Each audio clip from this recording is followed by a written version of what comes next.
Today we answer the question, who won the Premier League transfer window and who has had a howler? We're going to rank every team from top to bottom. Let me know if you agree in the comments. I'm going to look at every single player that has come in and out of every club and then rank them based on that information, as well as what they needed and maybe what they missed out on as well to give them a place in our tier list. And today we're going to go alphabetically. So we start with Arsenal. In terms of the incomings for Arsenal, we've got Zubimendi for 70 million euros. All fees will be talked about in euros today.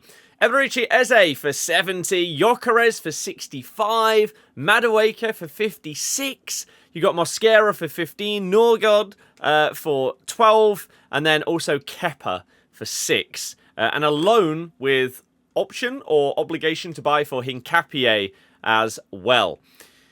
A lot of money spent for Arsenal here. Zubimendi, another midfielder, which just adds to the quality that they already have with the likes of Declan Rice in there. Eberechi Eze is a fantastic player. It's just not exactly what they needed. Is he going to play in midfield? If so, who's he going to start ahead of? I don't really know. Your choices are Zubimendi, who you've just brought in. You've got Declan Rice, who is phenomenal, or Ødegaard, who's your club captain. You could have gone and bought a left winger for that money, and maybe Eze is going to be forced out to the left wing, and it feels like you could have used the money a little bit better there. So that's a question mark. Gyökeres was phenomenal last season for Sporting, and he scored 2 goals already. They were both against Leeds, one of which was a penalty, but his other goal was really, really nice, and was the kind of goal that you saw highlights of him doing in the Portuguese league and were told that he couldn't do it in the Prem.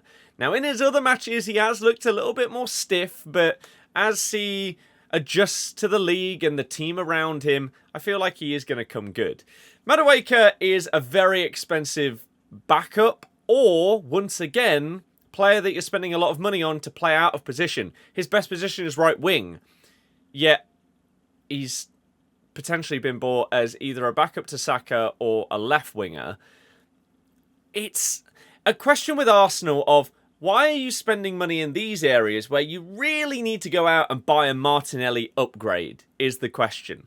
Mosquera as cover, Norgard as midfield cover. He's not going to start. He'll probably play in the cup games, and if they get a load of injuries, then he'll come in.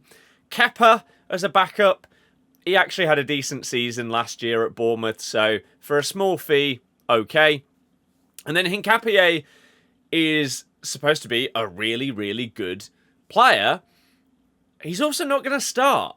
So it's an interesting one to see whether they'll try and bed him in, because they keep buying defenders when it doesn't really feel like they need them. So questionable on that one. Let's look at Arsenal's outgoings here. So Nuno Tavares for 5 mil, Marquinhos for 3 mil, Kivior with a loan fee. You got Lokonga going for a really small amount, Tierney, Jorginho, this guy, Reece Nelson, Fabio Vieira, Zinchenko. It's not great. They've not raised much money whatsoever. And so they have spent 283 million euros this transfer window. I believe it's the highest net spend of anybody. And so they have improved their squads. It would be harsh to say that they haven't. The problem is they still haven't got that left winger, which in combination with a striker, which they got in Gyökeres, is what they need, in my opinion, to go and actually have a chance of winning the league. So for those reasons, we're going to put Arsenal in solid window. The second tier, not bad. Next up, Aston Villa, and they didn't really do much at all until the very end of the window. They bought in Gesand as another striker option for 30 million, and that's quite a lot. They brought in Lindelof on a free on transfer deadline day. They brought in Marco Bizot. Jadon Sancho on a loan. Baffling. And then Harvey Elliott on a loan, but with an option to buy, I believe, for like 30 to 35 mil. That could actually be really, really good. Harvey Elliott is a fantastic player. He's just not quite in the right team at Liverpool to be able to break through because of the phenomenal players that he's got ahead of him in the positions that he would like to play. Whether that is through the middle as a 10, whether it's out on the right wing, you're not going to get in ahead of those guys. And so I think him being loaned out with this price point is really good for his development. He's still only 22. So I think this could actually be one of those transfer deadline day underrated transfers. I will be doing another video, by the way, of 5 hits and 5 misses, so make sure you are on the lookout for that. And if you want to see more, make sure you subscribe. Let's look at Villa's outgoings. Jacob Ramsey to Newcastle for 45 is crazy that they got that. Now, Villa were limited by PSR, supposedly, in this window as well. They seem to be every single window. Leon Bailey on loan to Roma. They've got rid of a load of players on loan here. And they also got a fee for selling Kesler Hayden to Coventry for 4 mil. So, really not much going on for Villa here. They end up spending... No, they make 25 mil. So, not too bad. I think for all the reasons that we've just gone over, Aston Villa have to go into mid, which was massively saved by their deadline day. Bournemouth have spent a bit of money, but it's because they made so much this window. Ekitike coming in at centre-back alongside Senesi, who was already at the club. 35 mil they paid for him from Lille. They got Petrovic from Chelsea for just under 30. He was really, really good last season. Ben Doak for 23 mil is questionable at this moment in time. You are paying for potential there, not realised potential. So it's a risk, and we'll see whether it pays off maybe in a couple of years. Adley coming in for 21 mil as well. Milivojevic for 15 mil, another centre-back because they just lost defenders this window. And Truffert coming in for 13.5 from Stade Rennais has actually had a fantastic start to the season. They also brought in Jimenez from AC Milan as well. So, they spent 138. But let's look at what they sold. Zabarnyi to PSG for 63. Huijsen to Real Madrid for 62.5. Kerkez to Liverpool for 50. Utara to Brentford for nearly 43. Jadon Anthony to Burnley for nearly 10. Billingers left to go to Midtjylland. Travers to Everton. Sinistera for a loan fee. Chris Mepham getting a fee of over £1 million for him is really impressive as well. So they've actually made 100 mil this window, which is crazy. And on the face of it, they've lost most of their defence, right? They've lost 4 of their back 5 because Kepa was also on loan last season at them. And they have spent some money to try and fix that problem, bringing in Petrovic, bringing in Ekitike. The question is, will they be at the level that the previous defenders were? Probably not, but that's expected considering how much all of those guys have gone for. However, you look at someone like Truffert coming in at left-back for less than 15 million euros. He's looked amazing so far. He's had a better start to his Bournemouth career than Kerkez has had to his Liverpool career. So, considering what they lost and how it felt like they'd been gutted, especially at the back, they've started the season okay, and they don't look as bad defensively as I and many others thought that they would. They haven't brought in stuff to really build on top of replacing the players that they lost, though, and so I don't think you can put them that high up the table in terms of how well they've done. I think Bournemouth have to go into mid as their ranking. Brentford. This is an interesting one. Utara, as we mentioned before, for nearly 43 million euros is a crazy, what feels like overspend on him. He had a couple of good games last season, but nothing really to justify this price. They brought in Melambo from Feyenoord for 20 mil. Coyote, and a new right back for nearly 20 mil. Kelleher from Liverpool for 15 is a really good signing, though. That's fantastic value. Jordan Henderson Reece Nelson coming in on frees and loans to give a bit of experience with Henderson, and Reece Nelson just a nice amount of cover, really. What did they lose, though? Bryan Mbeumo. Big money. 75 mil. Johan Wissa on deadline day for nearly 60 mil. Norgard to Arsenal. Flecken to Leverkusen. And then a couple of frees and loans, including the likes of Ben Mee, who has been solid over the years. They've made 56 mil. One that is not mentioned on here, because this is purely players, is Thomas Frank. And that is huge in terms of how he has solidified that club and created this system of players that just work so well together. That is their biggest loss in this window. Of course, losing your two best players in Mbeumo and Wissa is also a bit of a problem, really, especially when your replacements aren't exactly incredible. So I think Brentford, we're going to have to put into poor here.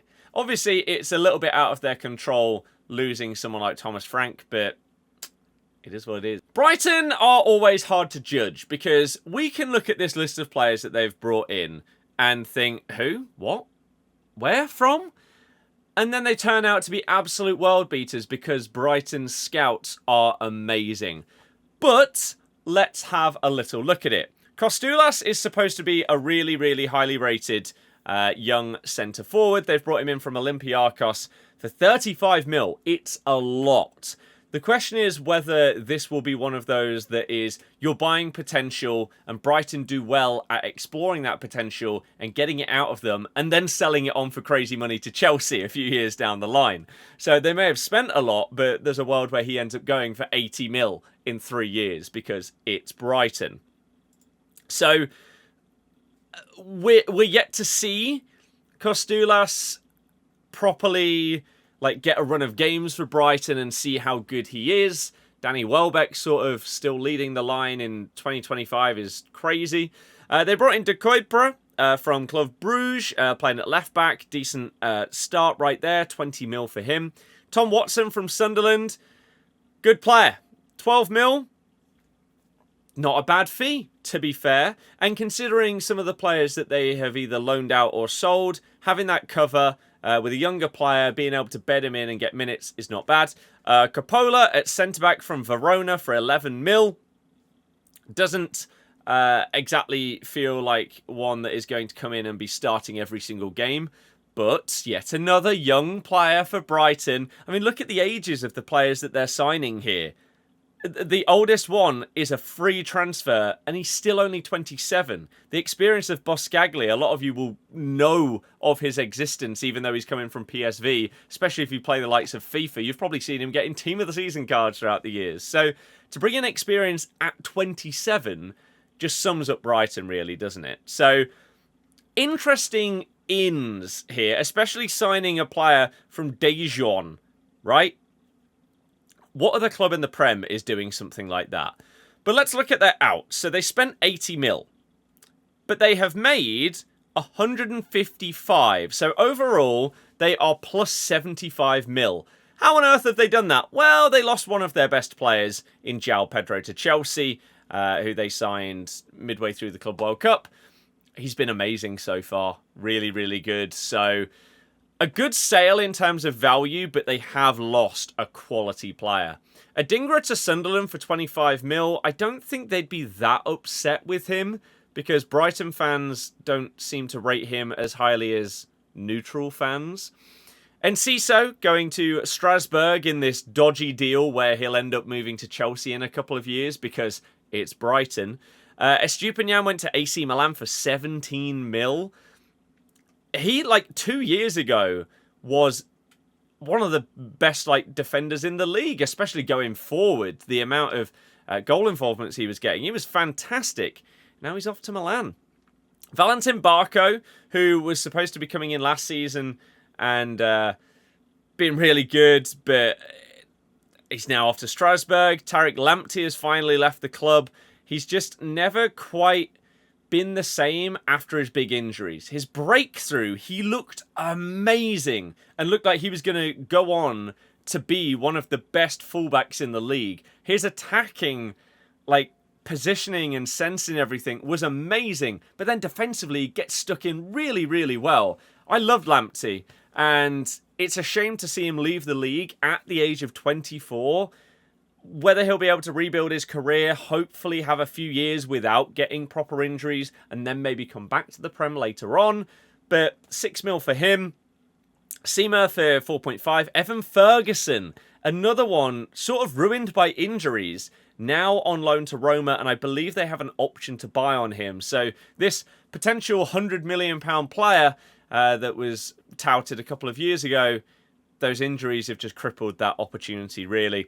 Facundo, Buonanotte, he was on loan at us last season, and this is baffling to me. I simply cannot understand why Chelsea need or want him, especially taking up a loan spot in their squad. He was good for us, but he wasn't unbelievable. And the latter half of the season, the frustration of him trying to do too much on the ball, it's a really weird one. Matt O'Reilly as well. We wanted him, they wanted him, a few other teams wanted him. They fought really hard to get him, and then he got injured on either his debut or like his second game last season, and it was really, really unfortunate for him. Now they've loaned him out to Marseille. Brighton just have such a huge amount of players that they're able to just keep selling, keep loaning. At some point, they're going to make the wrong decision, surely, and it's going to backfire. But as it stands, they've made so much money that they've loaned out some other people. Igor Julio, one of the most notable ones, because even if you don't know anything about him, this is the man that ruined the Mark Gahey to Liverpool transfer. He chose West Ham instead of Palace, / Palace pulled out because he hadn't played enough, yet they got him to do a medical and got to that stage, so I don't believe that nonsense. And so, therefore, Palace didn't get him as the replacement, and Gahey stayed. So, Brighton, they've sold more than they've brought in, comfortably. And once again, with Brighton, they're bringing in potential. So, they've made so much money that I think I can't put them down at the bottom. I'm going to put Brighton in mid because they've sold well, but their incomings aren't super exciting. Burnley have spent some money to try and stay up. They've got Ugachukwu in from Chelsea. Good signing for nearly 30 mil. Brozier for 23 mil is baffling. Like, he's still young, sure, but you need instant impact to stay up in the Prem, and you're doing it with a guy who just hasn't really done anything in the last few years, even on multiple loans. He's just not hit the ground running at any of them. This feels like a really poor decision, and I just don't understand it. Chiwona from Lazio. This one, Marcus Edwards from Sporting. This is one that has been exciting, and I've been wondering whether we would see him in the Premier League for a little while now, and hey, this is his chance. He could be really exciting, and for 10 mil, could end up being one that they upsell, whether it's next summer or in a couple of years. I don't mind it. You got the likes of Max Weiser here, Axel Twenzabi coming in on a free transfer, getting Dubravka, Kyle Walker, who is way, way past his best. Okay, in terms of selling, they sold Trafford to Man City, who's now going to end up being their number 2 instead of their number 1, which is crazy. And outside of that, they've not really made much money. So they've spent nearly 100 mil to try and stay up in the Premier League. And considering a chunk of that is on the likes of Brozier, they haven't really brought in, like, experience across the pitch. You've got it in Dubravka and Kyle Walker, I guess, but I don't think, when we compare it to some of the other teams that we're going to see, I think Burnley have had a poor window. Chelsea, Right, where do we begin? João Pedro, phenomenal signing. It's expensive, but really, really good. Can play a multitude of positions. Love him. Jamie Barno-Gittens, for that fee, raw. Alejandro Garnacho, for that fee, raw. Right? You spent 100 million euros on those two, both left wingers, when you've already got at least like one or two others. Chelsea just love going to try and sign wingers when it's not what they need. It's bizarre. Hato, sure, as a left-back and centre-back option for 44 mil, though, it is a lot, but he is highly rated and many clubs around Europe wanted him. So, okay, fair enough. Liam Delap for 35 mil. It's okay. He's now got injured, which is obviously nothing to do with the transfer. It's about the same fee that they brought in Nicholas Jackson in previously for. And once again, you don't know whether, when everyone's fit, he's going to start up front. Is João Pedro going to start up front? So, it's a bit questionable. Esteval was sort of done last year, but is now come in this year at 34 mil and has had a decent start to life at Chelsea. He looks very, very exciting on the ball. One that makes you get on the edge of your seat because you know he's going to take on his man. That is what we like to see from Brazilian wingers. They brought in a Sugu, who I didn't even see that this transfer had happened previously. 22 mil. Mamadou Sarr, 14. Paez for 10. Again, the bizarre loan of Buonanotte. Very, very odd. But something that you'll notice here, no, like, whether they play Hato at centre-back, we'll have to wait and see. But Colwill did his ACL. And Maresca specifically said, I want to go and spend money on a centre-back. Right? They wanted that big money replacement. They didn't end up getting one. They also still haven't replaced Robert Sanchez in goal. And regardless of your thoughts on him with like the ball at his feet and him being mistake prone, I'm just amazed because of the way Maresca likes to play that he hasn't gone and got someone different. So a lot of Chelsea fans think that those are two main areas that they should have been spending their money on rather than going and buying someone like a Garnacho who they simply do not need. Okay, if he fulfills his potential, it may end up looking great. But it's a risky punt that they did not need to make, especially instead of spending the money in other areas. So Chelsea spent 328 mil. They sold, though. Chelsea are just unbelievable at selling players. Madueke to Arsenal for 56 mil. Right when he wasn't starting. Nkunku has barely kicked a ball for Chelsea in reality after how highly he was hyped up. They still got 37 mil for him. They sold João Felix to Al Nassr for 30. Petrovic to Bournemouth for nearly 30. Ugachukwu for nearly 30. Dewsbury Hall for nearly 30. Renato Vega, 25. Brozier, that one was mental. Chukwuemeka for 20. Jackson, a loan fee of 16.5 and then a permanent fee of like 56 on top of that next summer is crazy. Even getting like 5 mil for Kepa. Bettinelli for 2.4 mil. Alfie Gilchrist to West Brom. It's mad. So Chelsea have made 4 mil. Despite making all of these signings, they've made money. So you have to say that it's solid. Chelsea have definitely had a solid window because their net spend is positive, and yet they've added so many players to their squad. They still haven't fixed the goalkeeper and centre-back positions. Otherwise, they may have won the window. Crystal Palace didn't do much. They brought in Jeremy Pino after they were linked with Bilal El-Khanous. They decided to go with him, who's a winger that can also play through the middle as well, for 30 mil. They also brought in Canvo at centre-back for 23. Not the Mark Gahey replacement, though. And then Sosa for a left-back option, and Walter Benitez as like a more experienced backup goalie for Henderson. What did they sell, though? Also, not much, but they got massive money for Eze. They also managed to sell Edouard for 3.7 mil, who was one of the worst loan signings my club has ever made last season. They also got rid of some players that just They don't really need any more, like Holding, Schlupp, etc. Joel Ward's still there. Madness. But they made 17 mil in this transfer window. But they just haven't really built on their success of winning a trophy for the first time.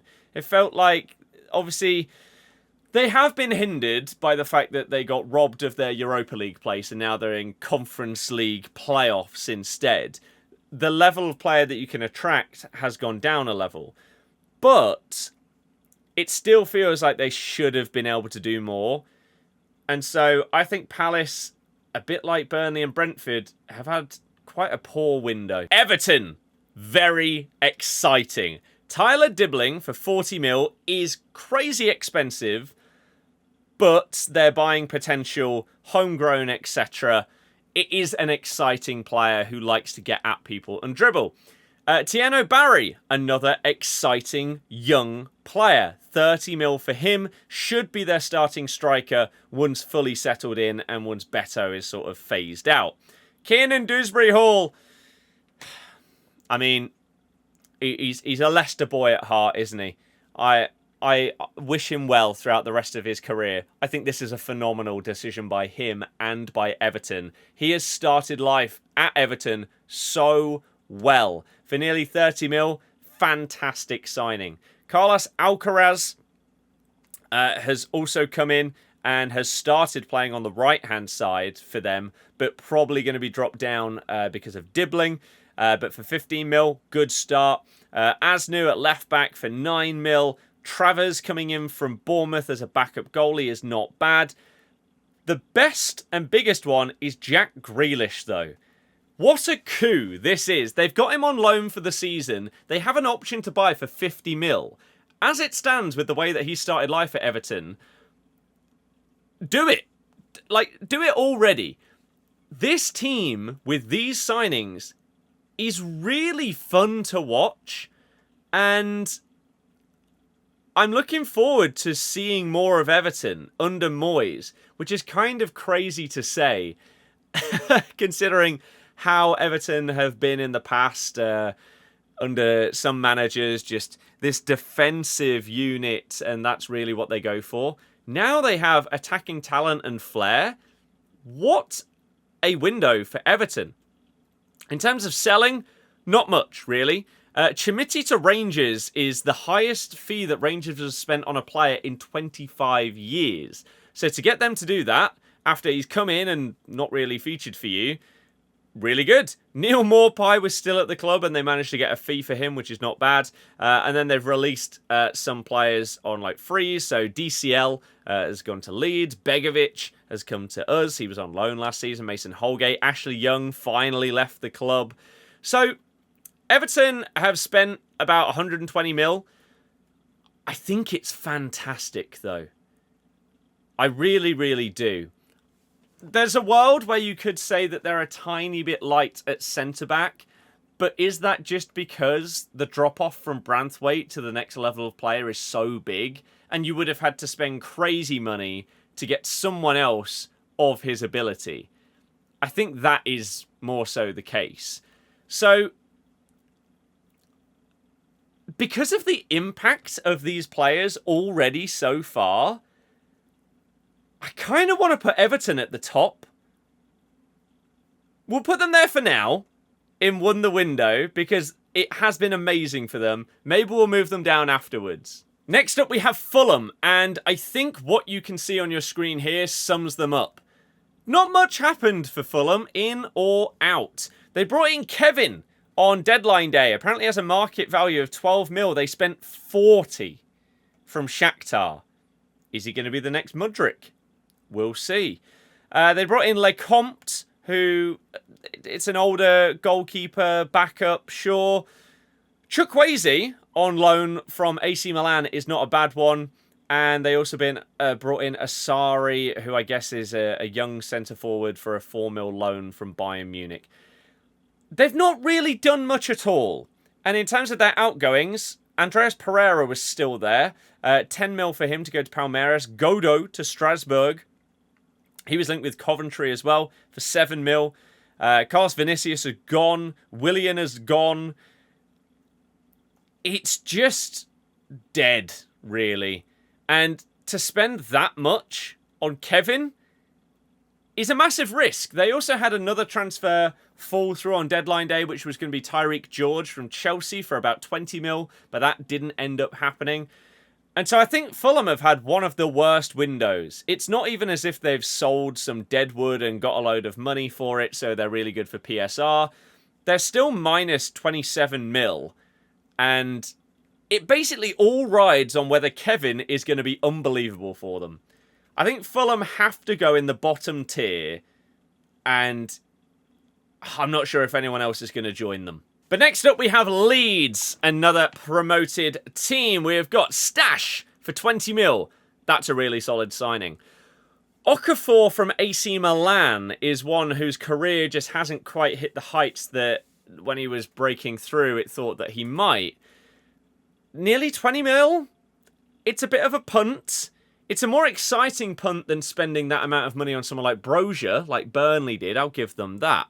Bijal as a centre-back from Udinese is not bad for 18 mil. Lucas Perry in as a goalkeeper. I mean, Meslier, just the less said about him, the better. So, not bad. Sean Longstaff for nearly 14 mil from Newcastle. Good utilitarian player. I don't mind that. Goodmanson as a left-back from Lille. Nearly 10 mil on James Justin. I can tell you as a Leicester fan, based on how he's been post-injury, this is a dreadful signing. If they can get back to the JJ pre-injury, it's a phenomenal signing. But he's not really shown any signs of it. Last season, he was arguably the worst player at the club. Why they've decided to then spend that money on him, I don't know. Bornau as a centre-back is okay. Calvert-Lewin in on a free is questionable, but at least it's on a free. Nemecha from Wolfsburg as well, already coming in and having an impact. I don't think it's that bad in terms of incomings. Outgoings, they've basically not made any money, though. Christensen, they've sold to Frankfurt for 6 mil. Sam Greenwood, who was supposed to be a promising player years ago, 2 mil. Firpo goes on a free. Werber, Gellert, Schmidt. Bamford has finally left. It's not great. They've spent 105 mil net. It's not the worst. They're having a bit of a go, but I think they could have spent the money a little bit better. So for Leeds, I'm going to put them into poor. They're not as bad as Fulham because they have spent and they're trying to stay up by spreading that money across the pitch, at least. The big one then, it's Liverpool. I mean, where do you start here? Trey Unyoni, yeah, that's a good one right there. Freddie Woodman, of course, on a free from Preston, really, really good. No, let's get into the big boys, shall we? So, we've got Leone, who has come in for 31 mil from Parma. They've got Jeremy Frimpong, 40 mil from Leverkusen. Kirkes, 47 mil from Bournemouth. Ekitike, 95 from Frankfurt. Wirtz for 125. And Alexander Isak, the most expensive player in Premier League history, on deadline day for 145 mil. Wow. Just wow. Let's look at their outgoings as well. So, Luis Diaz, 70 mil to Bayern. Nunes, they got 53 mil for to Al Hilal. 35 for Kwanzaa to Leverkusen is crazy. Ben Doak for 23 to Bournemouth is mad. Kelleher, sure, they didn't really need him anymore now that they've got Mamardashvili. Tyler Morton getting 10 mil for him. Trent getting that early fee to Real Madrid when he was going to go on a free. Nat Phillips for 3.5. So their net is 263 mil. And my goodness, the names that they've been able to bring in with that is genuinely crazy. There is one downside, I would say, to this window for Liverpool, and that is the failed attempt at signing Mark Gahey on deadline day. If they had got Gahey in, this would have been won the window not even close, right? Because they would have added quality everywhere, and replaced players that were leaving in the likes of Trent, etc. So I think Liverpool still have to go in the top category, but if they had got Gahey, I think they would have been in this category on their own and no one would have come close. But falling short of him on the final day, not due to anything on their end, really, it was actually a Palace problem being able to find the replacement. I think that means that them and Everton sit there together. But it's just ridiculous. The level of quality of these players. Although Kerkez hasn't started the season that well, Frimpong's now got an injury. Wirtz is a little bit slow, but we know how good these players can be. We saw Kerkez all of last season. We've seen Frimpong for the last 2 years for Leverkusen. Same with Wirtz. Isak is up there with the best strikers in the world. Ekitike has come in and looked like he's been playing in the Prem all of his life. It's crazy. So, yeah, just wow for Liverpool. And they did so well in selling as well. Manchester City.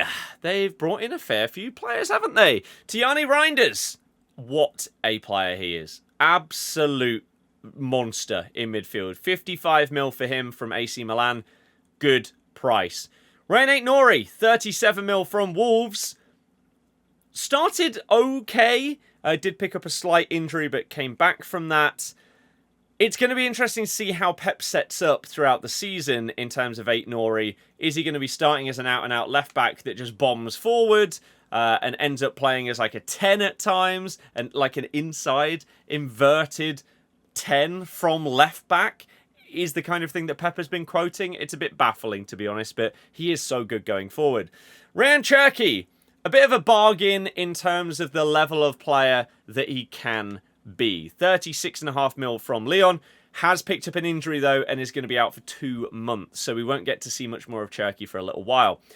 James Trafford for 31 mil looked like a pretty nice hijacking of Newcastle's planned transfer because they had the ability to get like that first refusal.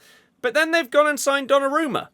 So Trafford now becomes number 2. Surely Donnarumma just becomes number 1 straight away.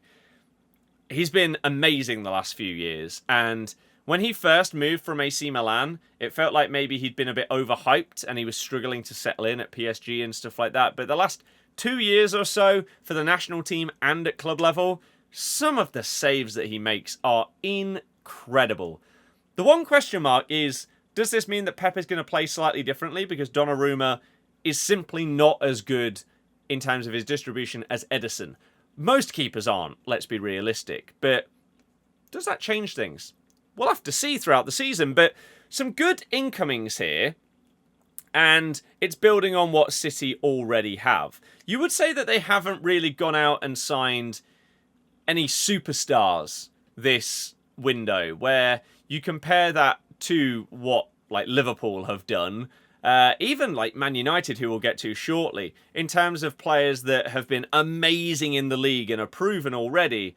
They haven't really done that. So maybe it's more astute in terms of the signings, but they might take a little bit more time to bed in. In terms of selling, they got 25 mil for McAtee, 20 for Yan Couto, who I don't think most people would have even known was a Man City player. Perone to Como for 13 mil. Ederson, they got 11 mil for him to go to Fenerbahce. A loan fee for Akanji, and then I believe it's a 15 mil mandatory or obligation as well. They've obviously lost KDB this summer, and this is where you haven't really gone and got an out-and-out replacement. The likes of Wirtz looked like it was nailed on. Man City were going to get him, but then apparently it was too expensive, so they walked away. And then they went and got Cherki, but is it going to be at that right level to replace K Doggy Dog? Not too sure. They've, of course, lost Grealish on loan as well, which is not necessarily anywhere near as much of a loss for City as it is a gain for Everton. But he's already showing how he can be utilised and that he didn't really get that freedom under City. They did spend 136 mil net, Man City. It's good, but I don't know. It's just They didn't go and sign a right back, which feels like their most needed position right now, because they've got Rico Lewis, they've got Matthias Nunes, but they're just not at that elite level. Although City haven't had an elite right back for a very long time, because Kyle Walker was overrated as well. So maybe they don't need it. Maybe they need Cancelo back. I'm going to put Man City in mid. I think not signing a right back is a big reason why they can't go higher, even though some of their other signings, like Reinders, are really, really good. To the other side of Manchester then, Man United, 76 mil on Sesko. So far, we're only a few games in, but he's not even starting all of their games. He was the 10th choice penalty taker in the cup game as well. He's not looked great so far, but it's early doors. However, Mbeumo for 75, Cunha for about 75 have both looked great. Cunha has looked amazing. Unfortunately, he has just picked up an injury. Of course, when I brought him into FPL, standard. But amazing. They've basically just completely replaced their front three. Really, really well. And more importantly than that, this is a set of players that could also play in a different formation if a certain manager loses their job. They've also gone and signed a goalkeeper with the mess at the back that is their team having to trust either Bayinda or Onana. Lamens is coming in and you assume will be starting for them. Let's look at their outs. They got nearly 50 mil for Garnacho. Only 22 for Anthony is... I mean, they've got him out the club, right? Which is not a bad thing. But considering how much they spent, it's crazy. The loan fee of 6 mil for Højlund, but he may end up going for 45 in next summer, which is massive for them. They've also loaned out Lindelof. No, he's gone on a free. They've loaned out Rashford to Barca. Sancho has also gone. I mean, this is just another mess of a signing for Man United. And they've spent 175 mil-ish. It's still problematic. And the main reason why is because of this system that Amorim has. They didn't sign the midfielder. That's what they needed, right? Of course they needed to replace their forwards because they were struggling to score goals.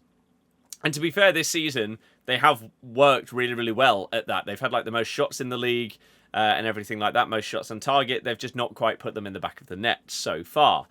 But that second midfielder, next to Bruno, there were massive links with Baleba. Also, some tenuous links with Adam Wharton. That's the level of player that it feels like to play this system they need there. And they don't have it, and they didn't get it. And so, for that reason, Manchester United are also going to go in mid. If they had got that monster midfielder to go next to Bruno, they easily would have been in solid window. 100%. But they can't go to the top for those reasons, and their sales just... They still have deadwood in this club. Newcastle United, a slow transfer window until the very end, with the Isak saga dragging out over the entire time. They've brought in Voltemada for 85 million euros. It's such a risk. However, if Bayern Munich are putting in 3 bids for you and getting rejected, you've probably got a decent talent on your hands right there. It is a case, though, of you're buying potential based off of a short period of time. If he hits the ground running, fantastic. If not, it's going to be a tough one.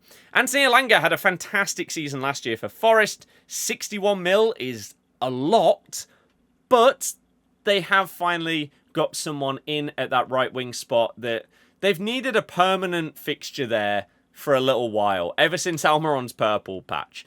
Johan Wissa, 57 mil. Arguably a little bit of an overpay for someone that is 28. However, he was amazing last year for Brentford. And you have to imagine that he's going to be really, really good in this team as well. The question mark is, who starts? Do you start the guy that smashed in like 20 non-penalty goals or whatever it was last season in the Prem, that you know exactly what you're going to get, Prem proven, or do you sign your like wonder kid from the Bundesliga? Do you start them both? Is there a world they play a 4-4-2 and you drop one of these 3 beastly midfielders, I'm really intrigued. And that will be very interesting to see. They did splash 45 mil on Jacob Ramsey, which is bizarre. It feels like if they were going to spend big money on a midfielder, they should have gone for someone truly creative to give them a different option in games, maybe a change in formation, because whilst their midfield is great, they're similar styles of players. They were linked with our player, Bilal El-Khanous, who is like an out-and-out number 10. It feels like they lack that. So Ramsey for 45 is interesting. Tior coming in as a centre-back for 35. They have needed that, so that's fine. I don't mind that one. Paying a loan fee of 4.6 mil for Ramsdale is also a bit odd. But in terms of money, they basically made one monster sale and then 2 small ones. Lloyd Kelly to Juve for 17 mil. Sean Longstaff for 14 as well. They lost Callum Wilson, Dubravka as well. 2 players that have been there for a little while. But Isak for 145. I mean, the way that he went about the transfer, we've talked about it in numerous videos already. It was just an absolute mess and a bit of a disgrace, really. But they got their money. They got their replacements in. It's an okay window, really, for them. I feel like they have overpaid for some of these players, and maybe they could have strengthened in different areas than what they have. And again, giving them more variety in the way they play by getting someone like a creative midfielder. They could have gone for, like, Harvey Elliott, for example. If he's available on loan with an option to buy, they could have done that. So, Newcastle, I think it's tricky to place because they have basically immediately replaced Isak and Callum Wilson with 2 other strikers. They've also brought in a winger. They've brought in a centre-back, which they needed. I'll put them at the top end of mid. Forest are next up. They spent 43 mil on Amari Hutchinson. Why? Mental. 42 on Unjoy as well. Again, it's okay. He's actually had a good start, but it is a lot of money. They did get in Bakwa on the final day, transfer deadline day, for 35 mil, though, from Strasbourg. It is, again, a lot of money. They got Callum Wendo for 30 mil from Stade Rennes. James McAtee, they spent 25 mil on at the very end of the window. Brought in Igor Jesus for 19 mil. Savona was 13. This Cunha from they love Botafogo. They bought 4 players from them. It's crazy. Absolutely crazy. 12 mil, 8 mil, 6 mil. Douglas Luiz, that's a pretty good one. For a 3 mil loan fee, it has to be said. I didn't realise they'd brought in Angus Gunn. And then on deadline day, they also brought in Zinchenko on a loan. So they've spent a lot of money here. Nearly 250 mil is so much. In terms of sales, they've brought in 124. They've sold Elanga, Danilo to Botafogo. Odd, isn't it? Ramon Sosa to Palmeiras. Omabama Deli to Strasbourg. Some yin and yang ones here. Matt Turner, they got 8 mil for to Lyon, which I can't understand that one. Another sale to Brazil, and then Lewis O'Brien to Wrexham. They've spent a lot of money here. I mean, they sold Elanga, right? They've signed 2 players that play in that position when they've sold 1.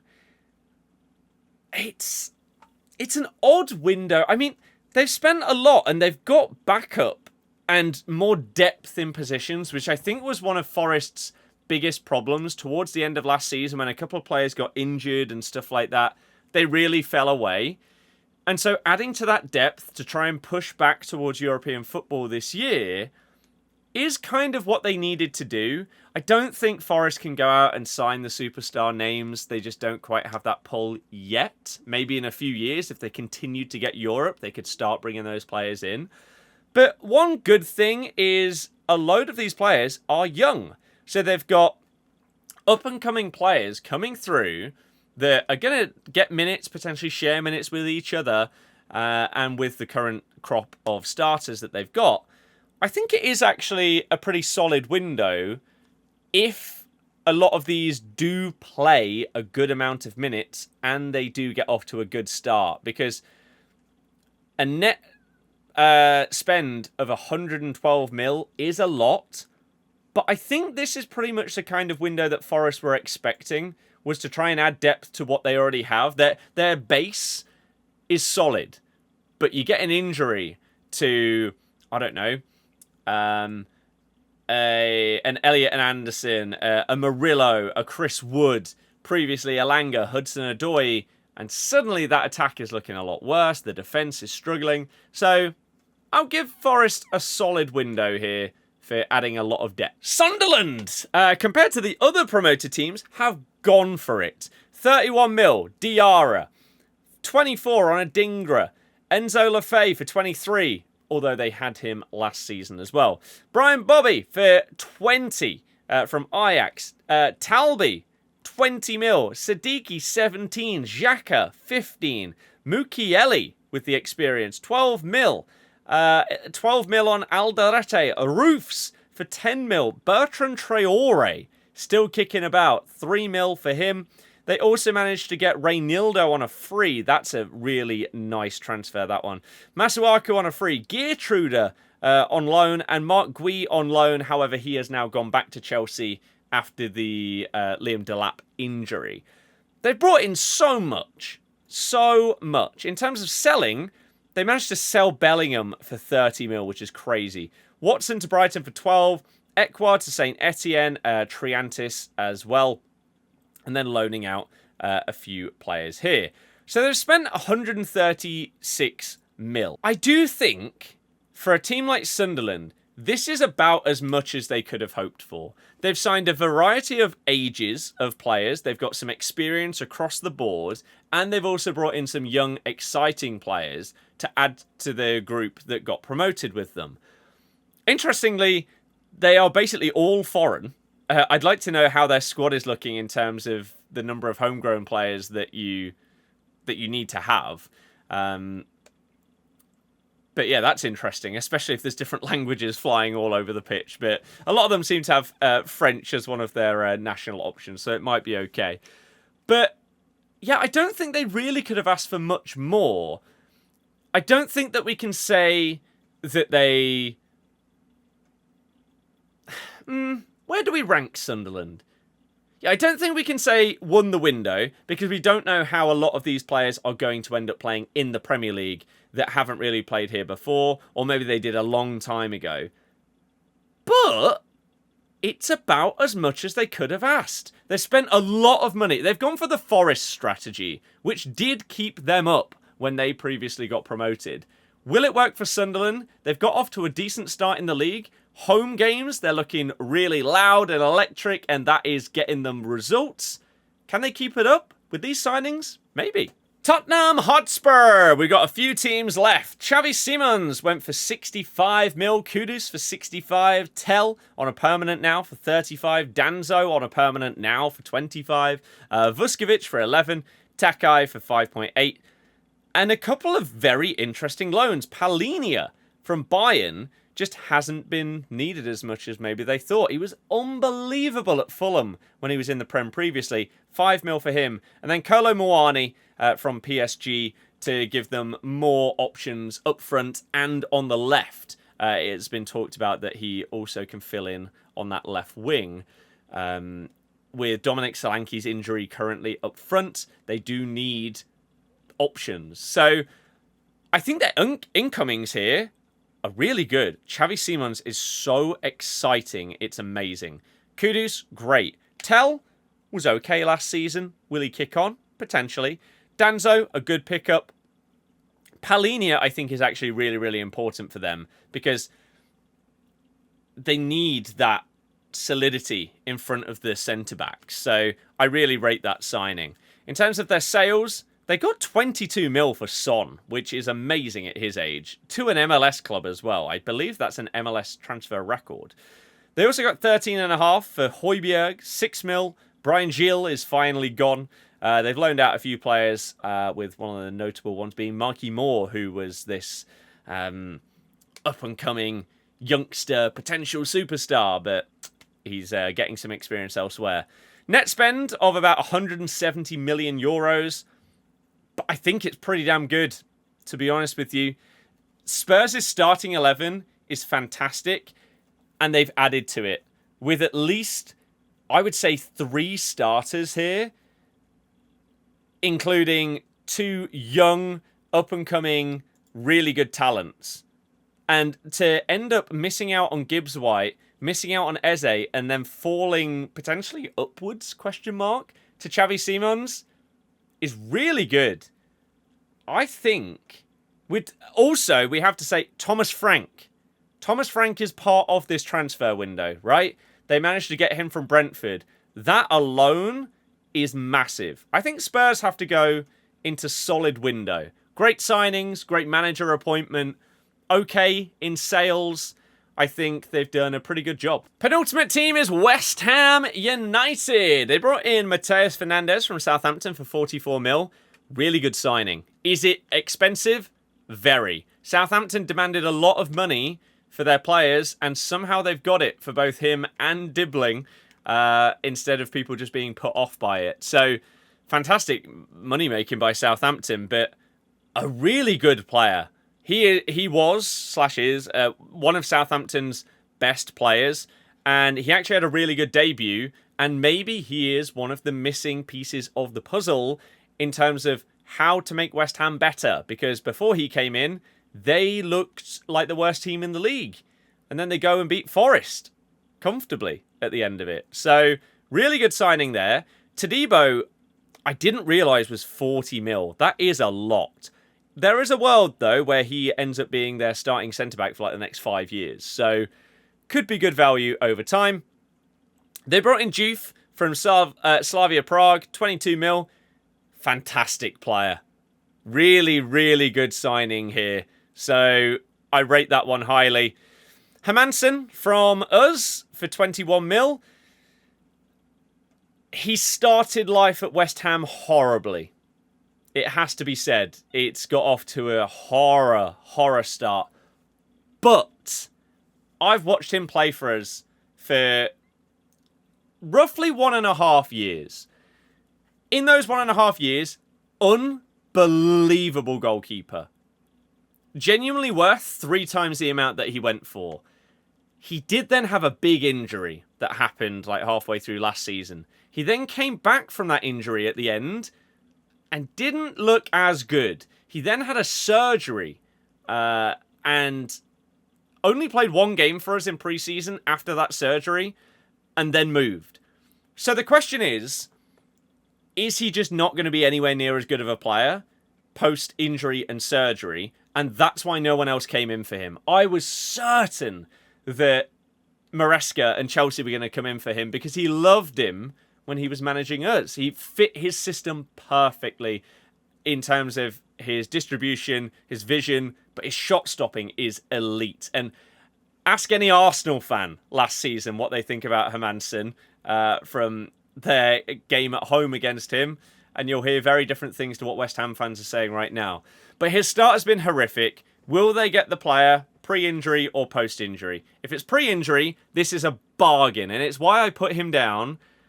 Okay, albeit before he played a game for them, as my punt for signing of the season. So far, it looks like the worst signing of the season, and I really hope for Mad's sake he turns it around.